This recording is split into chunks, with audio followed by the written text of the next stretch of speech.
Olá, estudante de anatomia humana, seja muito bem-vindo aqui no canal Anatomia Cura, um canal destinado ao estudo da anatomia humana.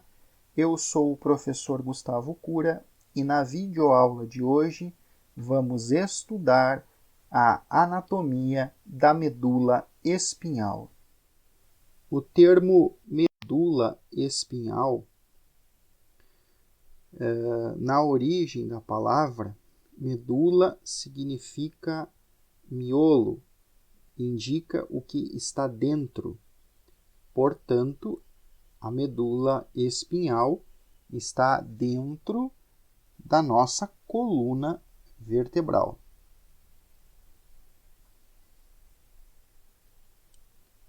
Estamos visualizando agora vários locais do corpo aonde encontramos medula, como, por exemplo, dentro dos ossos existe a medula espinhal. Dentro da glândula suprarrenal, temos a medula da suprarrenal. E dentro da coluna vertebral, visualizamos a presença da medula espinhal. Então, medula significa o que está dentro.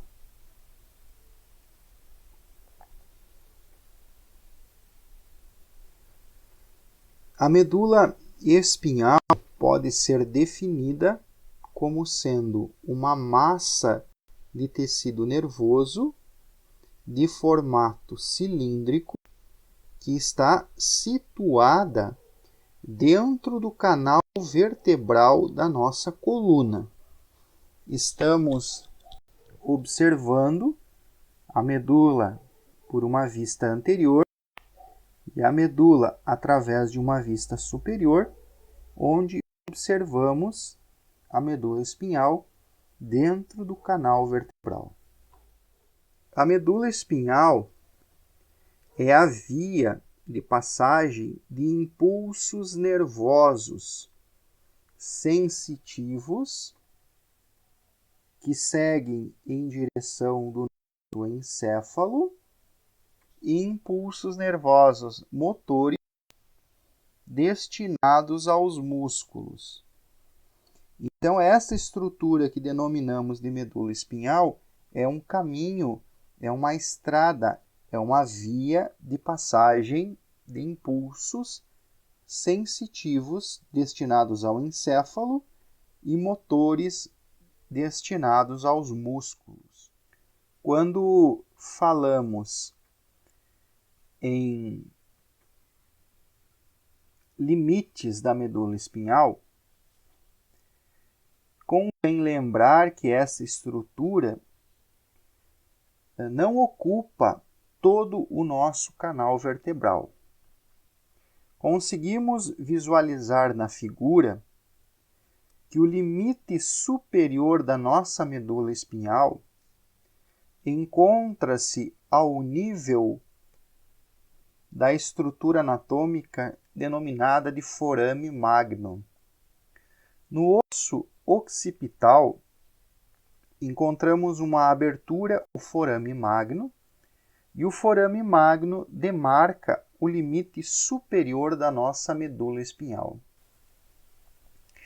Veja bem, a medula espinhal inicia ao nível do forame magno e termina mais ou menos ao nível da vértebra L1, L2.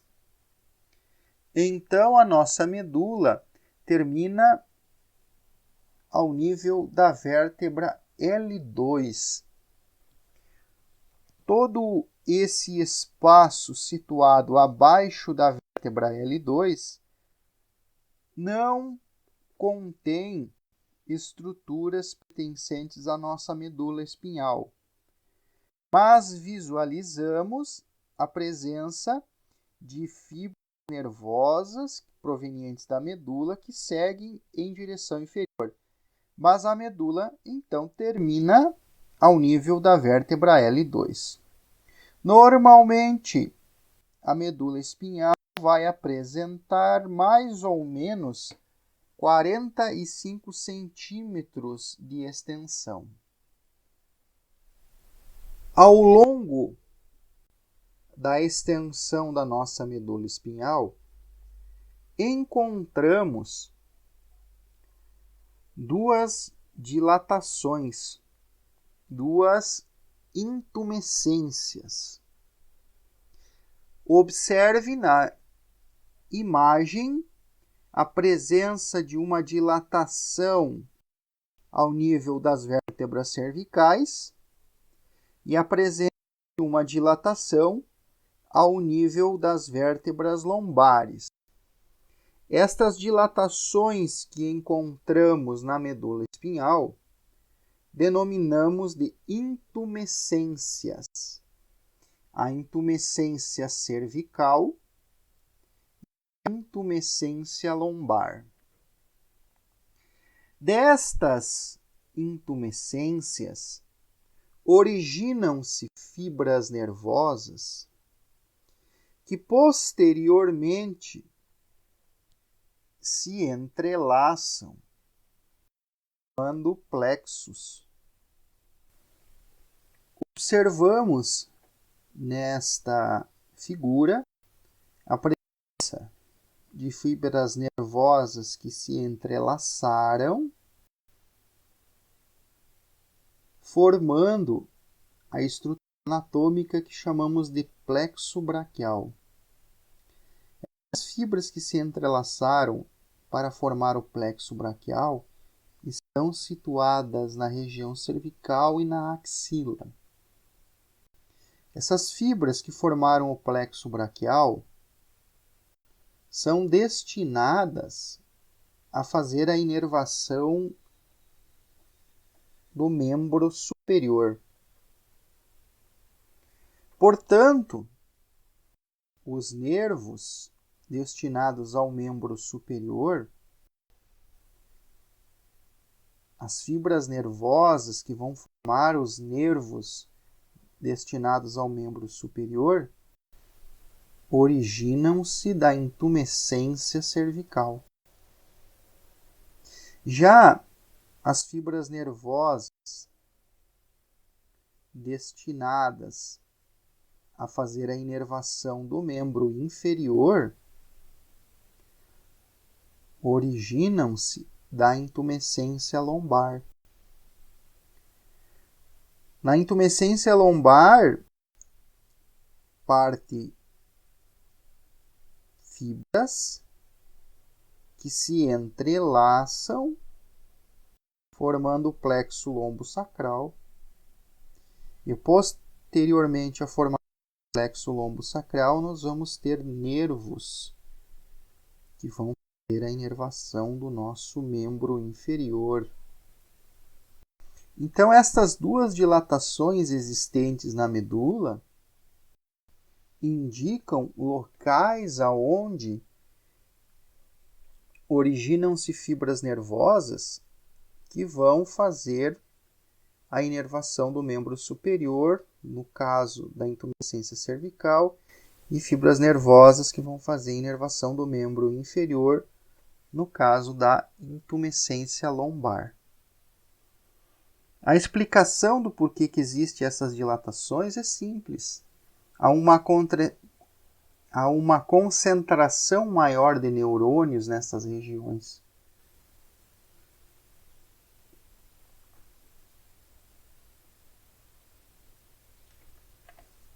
Nesta figura, observamos na região cervical a formação do plexo braquial e aqui na região lombar e sacral a formação do plexo lombosacral.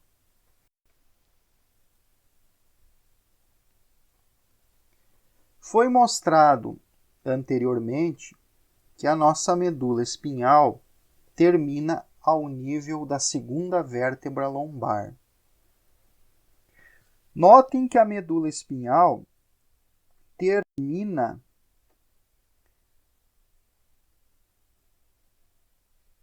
em uma estrutura anatômica que chamamos de cone medular. A porção final da medula espinhal é cônica. A porção final da nossa medula chamamos de cone medular. Observe que inferiormente à incisência lombar termina a nossa medula em uma estrutura cônica que chamamos de cone medular. Abaixo do cone medular encontramos um filamento de pia mater que denominamos de filamento terminal. Em outras palavras, o filamento terminal vem a ser um ligamento formado pela pia mater que vai ancorar a nossa medula espinhal na região do sacro e do cóccix.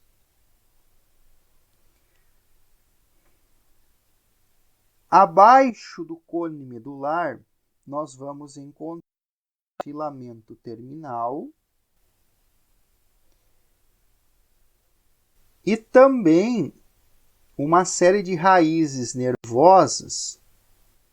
E essas raízes nervosas que estão abaixo do cone medular formam o que chamamos de cauda equina. Observamos nesta figura retirada do livro do professor Ângelo Machado a presença da cauda equina. Neste ponto, observamos a presença do cone medular.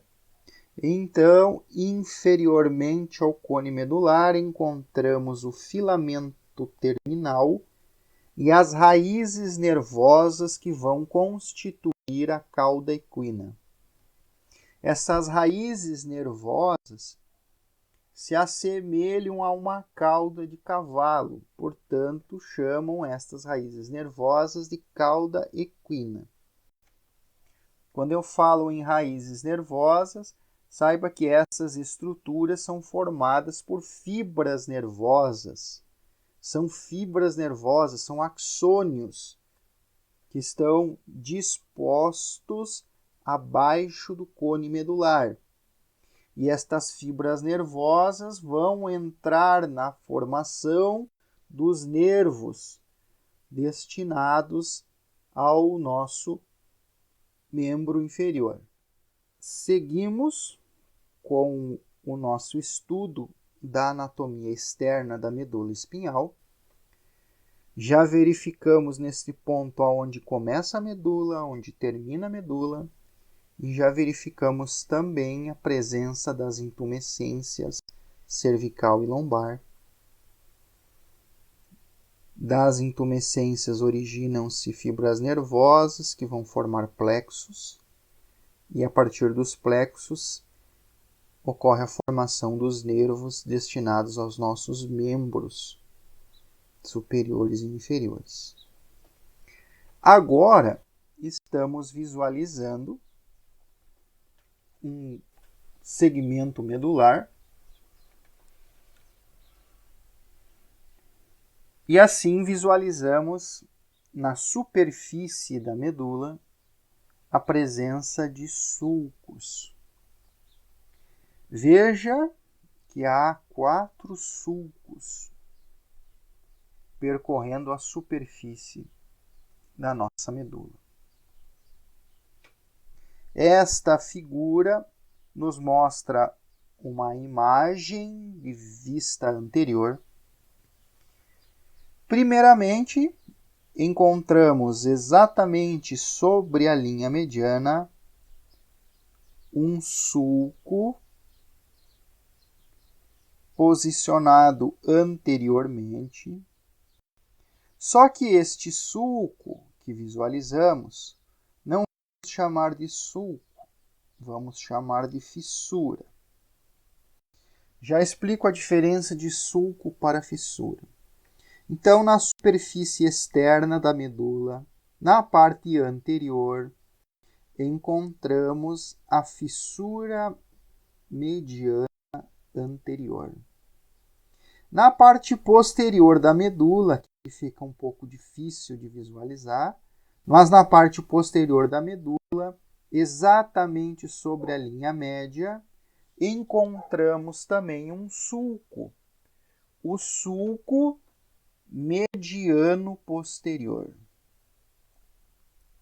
Qual é a diferença de sulco para fissura? Sulco é uma canaleta rasa. Fissura é uma canaleta profunda.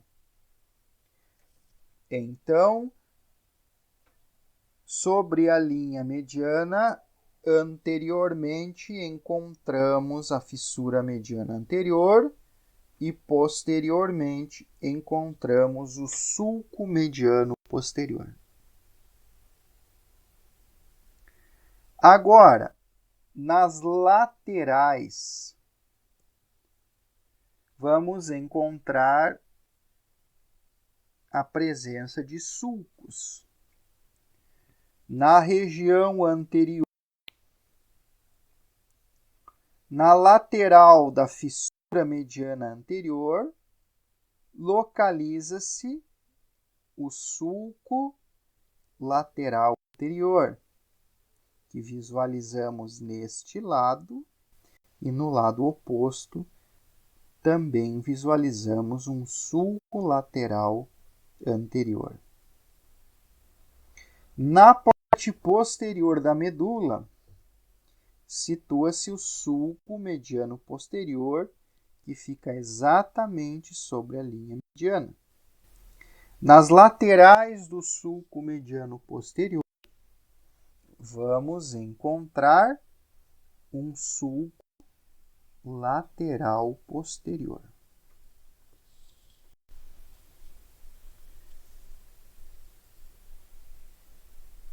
Esta é uma imagem de corte transversal, onde fica mais claro a presença da fissura mediana anterior, a presença do sulco mediano posterior. Lateralmente à fissura mediana anterior, encontramos o sulco lateral anterior em ambos os lados. Lateralmente ao sulco mediano posterior, ou seja, aqui, lateralmente ao sulco mediano posterior, encontramos o sulco lateral posterior, e no lado oposto a mesma coisa, o sulco lateral posterior.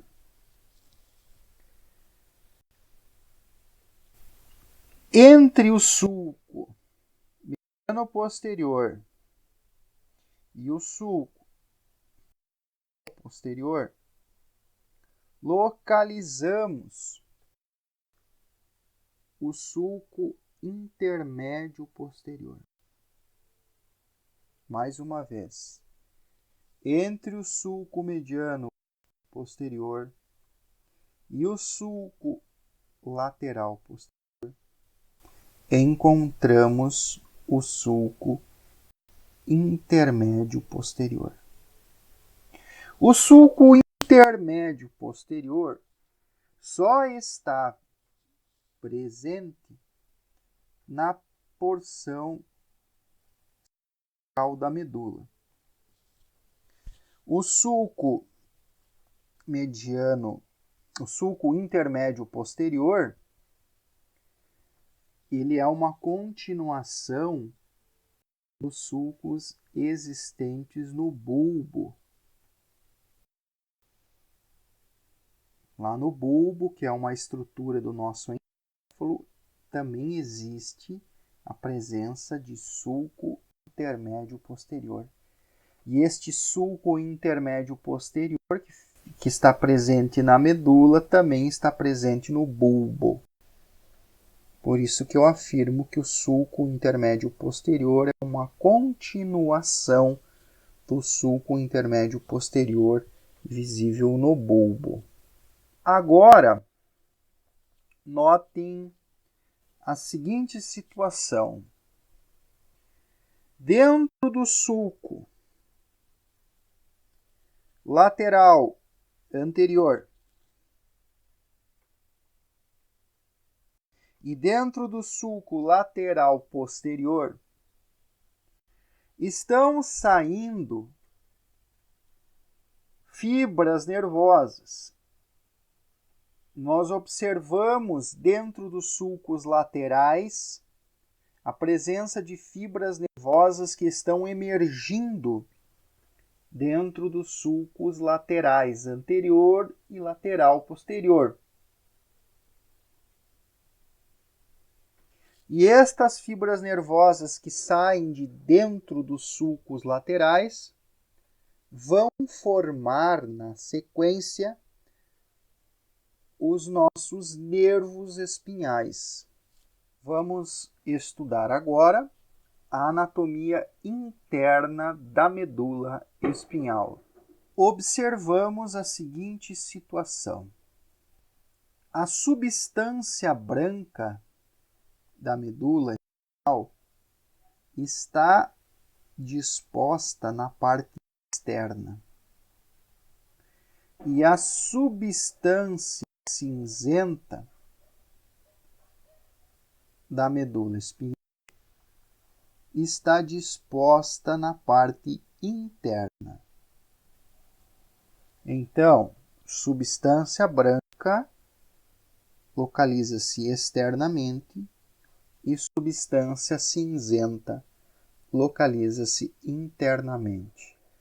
Se observarmos a substância cinzenta, percebemos que esta está disposta de forma semelhante a um H,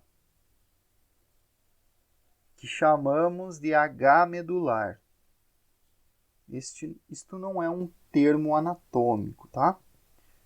Mas este H medular, que é formado pela substância cinzenta, está localizado na parte interna da medula.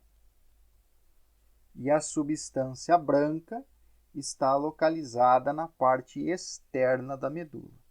Convém lembrar que onde existe substância cinzenta, predomina a presença de corpos neuronais.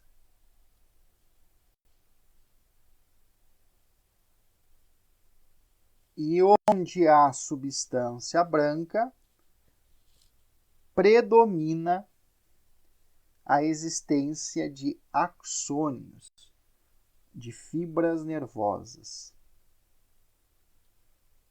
Então, onde há o H medular, localiza-se os corpos neuronais e na substância branca da medula situa-se fibras nervosas e podemos afirmar que fibras nervosas é a mesma coisa que axônios. O corpo do neurônio fica na substância cinzenta e o axônio do neurônio fica na substância branca.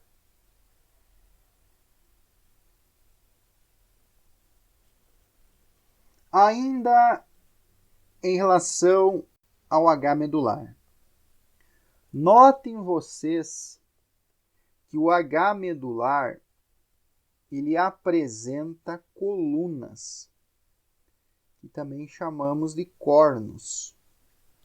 Observamos, então, uma coluna anterior ou um corno anterior. Observamos uma coluna posterior ou um corno posterior.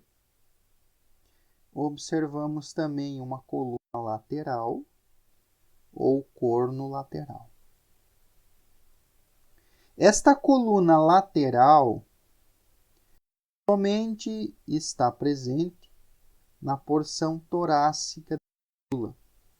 No centro do H medular existe um canal que neste corte transversal, este canal está representado por um pequeno ponto. O canal que existe exatamente no centro do H medular chama-se canal central. E este é um resquício da luz do tubo neural. A coluna anterior do H medular é composta por corpos de neurônios motores. E a coluna posterior do H medular é composta por corpos de neurônios sensitivos. Já a coluna lateral do H medular é formada, é constituída por corpos de neurônios motores autônomos que são destinados à inervação das vísceras e das glândulas. Agora vamos falar da anatomia interna da substância branca. Como foi comentado anteriormente, na substância branca encontramos a presença de fibras nervosas, a presença de axônios. E estes axônios, situados na substância branca, formam funículos. Observamos, portanto, na medula espinhal, dentro da substância branca, a presença de 3 feixes de fibras nervosas que chamamos de funículos.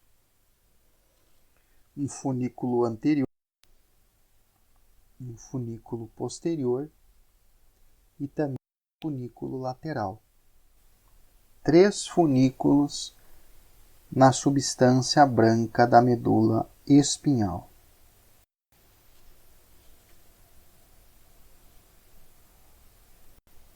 O funículo anterior localiza-se entre o sulco lateral anterior e a fissura mediana anterior.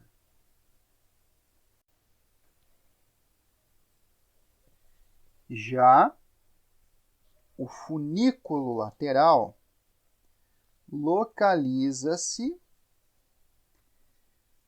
entre o sulco lateral anterior e o sulco lateral posterior.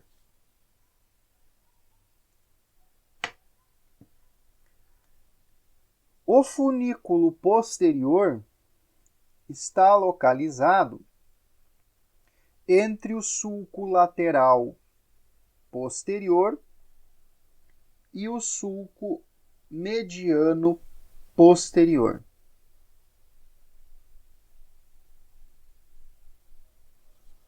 Então, em cada lado de nossa medula espinhal, encontramos 3 funículos. Funículo anterior, funículo lateral e funículo posterior. Lembrando que funículo nada mais é do que feixes de fibras nervosas que transitam nestas regiões de nossa medula espinhal. Vamos agora descrever a formação de um nervo espinhal. Observem que no interior do sulco lateral anterior e também no interior dentro do sulco lateral posterior está emergindo fibras nervosas. E estas fibras nervosas que emergem dentro dos sulcos lateral anterior e lateral posterior, chamamos de filamentos radiculares. Então, os filamentos radiculares estão emergindo na superfície de nossa medula através dos sulcos lateral anterior e lateral posterior. Mas se observarmos a imagem, vamos verificar que estes filamentos radiculares, na verdade, estão se originando das colunas anterior e posterior do H medular. Mas na superfície da medula, observamos o surgimento dos filamentos radiculares dentro dos sulcos lateral anterior e lateral posterior. Notem que estes filamentos radiculares, na sequência, se agrupam, se fundem. Quando os filamentos radiculares se agrupam, ocorre a formação de uma raiz ventral, que chamamos também de raiz anterior, e a formação de uma raiz dorsal, que chamamos também de raiz posterior. Quando os filamentos radiculares se agrupam, ocorre o surgimento das raízes ventral e dorsal. Observem que na raiz dorsal de um nervo encontramos a presença de um gânglio. Observe que a raiz ventral e a raiz dorsal se fundem. Da fusão das raízes ventral e dorsal, ocorre a formação de um nervo espinhal. Ao longo de todo o trajeto de nossa medula, vamos verificar um total de 31 pares de nervos espinhais. A raiz ventral ou anterior de um nervo espinhal, ela é composta puramente por fibras nervosas motoras. Portanto, podemos afirmar que a raiz ventral de um nervo espinhal é motora. Ao contrário da raiz dorsal ou posterior de um nervo espinhal, que é composta por fibras sensitivas.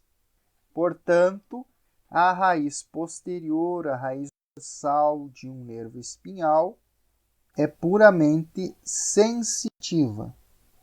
Quando as raízes ventral e dorsal se fundem, temos a formação de um nervo espinhal, e um nervo espinhal é composto por fibras motoras e fibras sensitivas. Por que que a raiz ventral é puramente motora? E por que que a raiz dorsal é puramente sensitiva? Temos que voltar para o momento em que comentei sobre o H medular.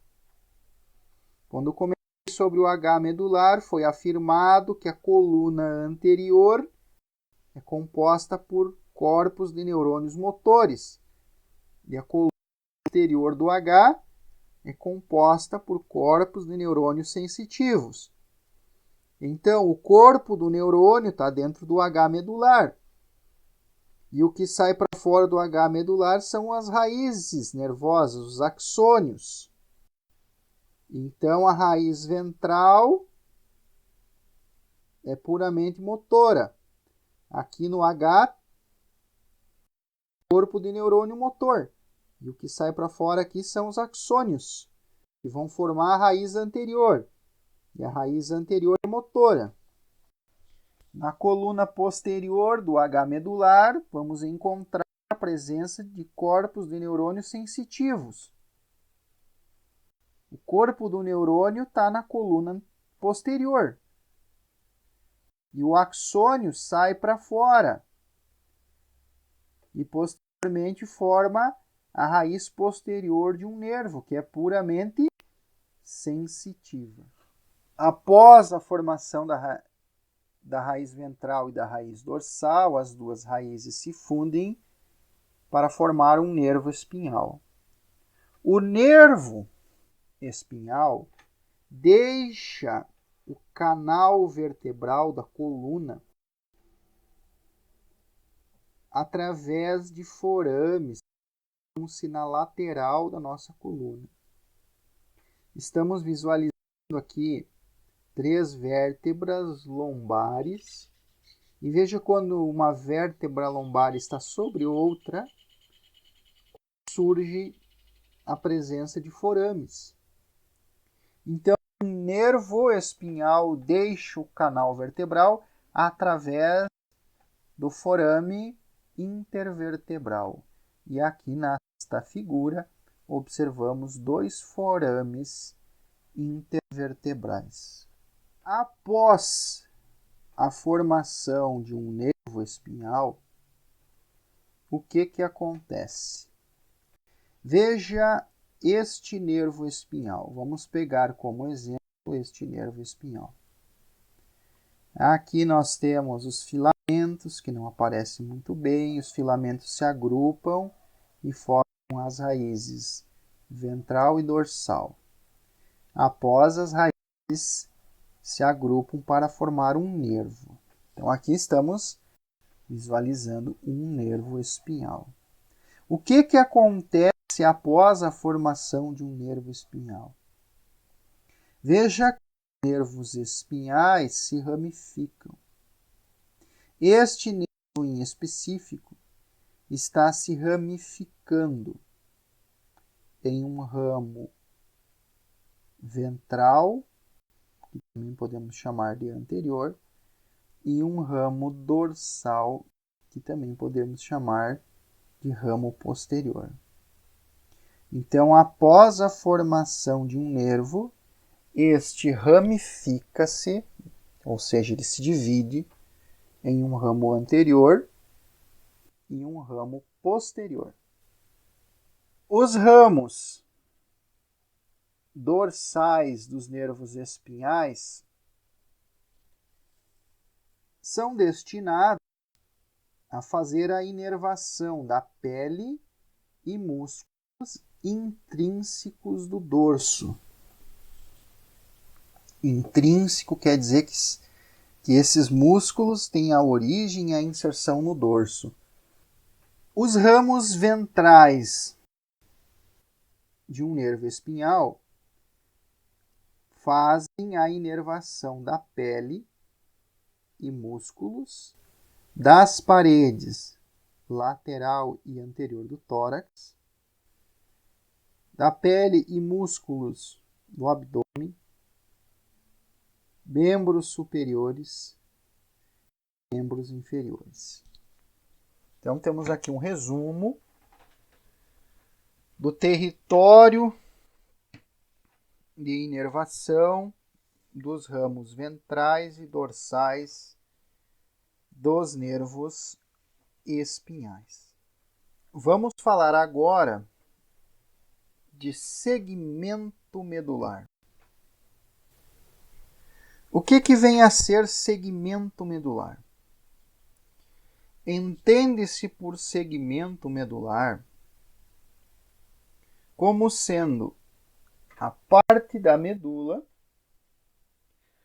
onde fazem conexão os filamentos radiculares que entram na composição de um nervo. Nesta figura, estamos visualizando dois segmentos medulares. Então, nesta região aqui, está fazendo conexão com a medula os filamentos radiculares que vão formar este par de nervos espinhais. Nesta região aqui, estão fazendo conexão com a medula os filamentos radiculares que participam da formação deste par de nervos espinhais. Então, segmento medular é a parte da medula onde fazem conexão os filamentos radiculares que entram na composição de um nervo. São 31 nervos espinhais e 31 segmentos medulares. Como já havia comentado, 31 segmentos, 31 pares de nervos espinhais. São 8 pares de nervos cervicais, 12 pares de nervos torácicos, 5 pares de nervos lombares, 5 pares de nervos sacrais e 1 par coxígeo. No total, 31 pares de nervos espinhais. Topografia vértebromedular. Nesta figura, observamos que até o 4º mês de vida intrauterina, a medula espinhal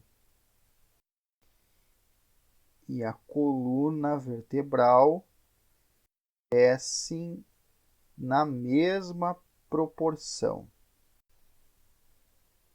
Então, aqui temos uma vértebra e temos um segmento medular. Vamos supor aqui a vértebra 1, 2, 3 e 4, e aqui o segmento 1, 2, 3 e 4. Observe que os segmentos estão ao mesmo nível da vértebra correspondente. Até o 4º mês de vida, o crescimento da coluna vertebral e da medula espinhal está na mesma proporção. Após o 4º mês de vida intrauterina, o que acontece? A velocidade de crescimento da coluna vertebral é maior que a velocidade de crescimento da medula espinhal. A coluna vertebral cresceu numa velocidade maior do que a medula espinhal. Então veja que observamos agora um desalinhamento da vértebra correspondente ao segmento medular correspondente. No início da aula foi mostrado que a medula espinhal termina no nível da vértebra L2. Agora você entendeu o porquê que a medula termina no nível da vértebra L2. Porque a coluna cresceu numa velocidade maior que a medula. Este desalinhamento dos segmentos medulares com as vértebras correspondentes tem implicações. Veja bem, se você sofrer uma lesão na vértebra C2, essa lesão na vértebra C2 pode acarretar em uma lesão medular. Se a lesão for ao nível da vértebra C2, isso não quer dizer que você vai lesar o segundo segmento medular. Por que que você não lesiona o segundo segmento medular cervical? Porque o crescimento da coluna é maior do que o crescimento da medula. Então existe uma regrinha utilizada para tentar identificar se a lesão for no nível da vértebra C2, isso vai acarretar em um comprometimento no quarto segmento medular cervical.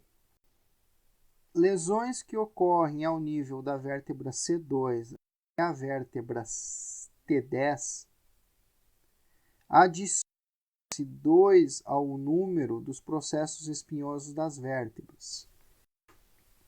Então, como comentei anteriormente, se a lesão for no nível da vértebra C2, vai ocorrer um comprometimento no quarto segmento cervical da nossa medula.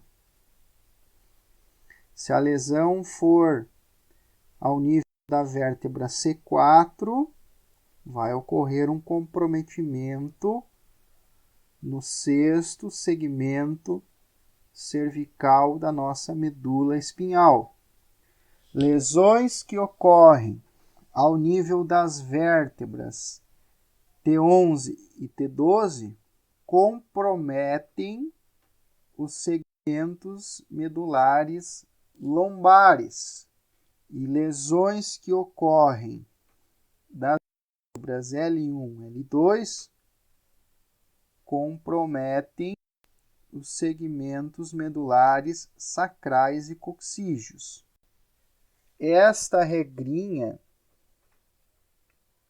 nem sempre dá certo, mas é utilizada para tentar identificar os comprometimentos que podem ocorrer em lesões medulares.